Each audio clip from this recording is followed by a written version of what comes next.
Bonjour à tous et bienvenue dans cette vidéo qui fait partie donc d'une mini-série sur le passage de notre API sur une base de données Mongoose. Ici, on va donc s'occuper de nos modèles. Alors, les modèles, comme je vous disais, si vous avez regardé la vidéo précédente, ils sont légèrement différents, ils sont même très différents, pour la bonne et simple raison que, au final, on n'est pas forcément euh, dans le même monde des bases de données. Alors, euh, ici, il y a un hook. J'avais fini par faire, pardon, deux hooks euh, pour me simplifier le traitement. Je ne vais pas les reproduire pour l'instant. C'est pas l'idée. Par contre, j'ai toujours besoin de définir mes champs. Comme il n'y a plus forcément de contrôle d'intégrité ou de données, on ne va plus du tout regarder à faire attention à mettre des idées en auto-incrément, hein, ces numéros qui rendent les lignes d'enregistrement uniques, puisque c'est MongoDB qui va se charger de les recevoir. Enfin, Mongoose, il va aussi lui dire.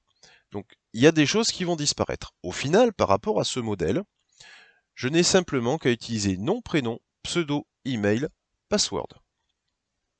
Au niveau des contraintes, pour l'instant, on ne va pas les reproduire.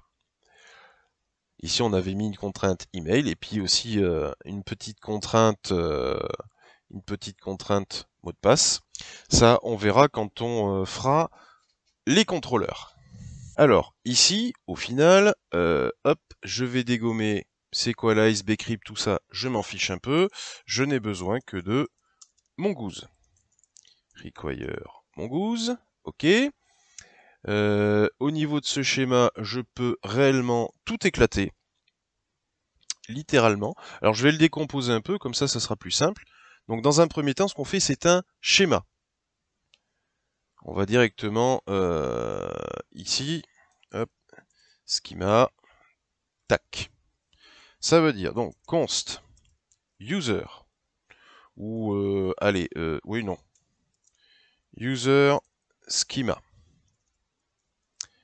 égale donc mongoose. Hop, c'est un S majuscule, schema, impeccable. Et ici, je vais définir. Donc, j'ai un nom qui est de type string. Est-ce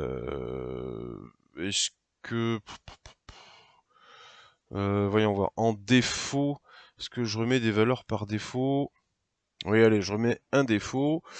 Donc, par défaut, je mets rien. Et ça va bien aller pour l'instant. Donc, je reprends le même principe. Ici, c'est pour le prénom. Pseudo. Hop, oui, je vais le reprendre aussi. Par contre, je dis qu'il required true, je dois en avoir un, et en plus, il doit être unique. Et puis d'ailleurs, on va reprendre à peu près la même chose. Alors ça, c'est pour pseudo. Nom, prénom, pseudo, email et password. Donc, email, défaut, rien, mais alors, oui, remarque, si il est requis, défaut, il y aura rien. Hop là, ça, je peux l'enlever. Il est requis aussi, je peux le mettre là. Il est unique et requis. Et même chantier pour le mot de passe. Password. Oula. Donc, il est de type string, il est requis et il doit être unique. Impeccable. Tout ça, je supprime. Hop là. Bien. Alors évidemment, comme partout, hein, c'est un modèle, enfin c'est quelque chose que je dois pouvoir utiliser ailleurs, donc il faut que je l'exporte. Par contre, je ne vais pas exporter directement le schéma, je vais l'exporter sous forme de modèle. Alors vous allez voir. Donc module.exports égale mongoose.modèle. Je nomme le modèle, donc c'est le user modèle. Et je lui donne sa définition, son schéma, c'est le user schema. Et c'est tout. Voilà. Les modèles, ils sont simplistes. Encore une fois, il n'y a pas de, n'y a pas de contrainte, il n'y a pas de liaison entre les champs, entre les tables, qui s'appellent dans ce monde-là des collections. Je n'ai pas besoin d'aller plus loin. Je vais m'occuper également de cocktails. Pareil, ça dégage. Tac, tac, et ça dégage aussi. Const mongoose égale require de mongoose. On est bien. Donc tout ça, même chantier, ça dégage. Mongoose, const le cocktail modèle égale schema, mongoose.schema. Hop, voilà.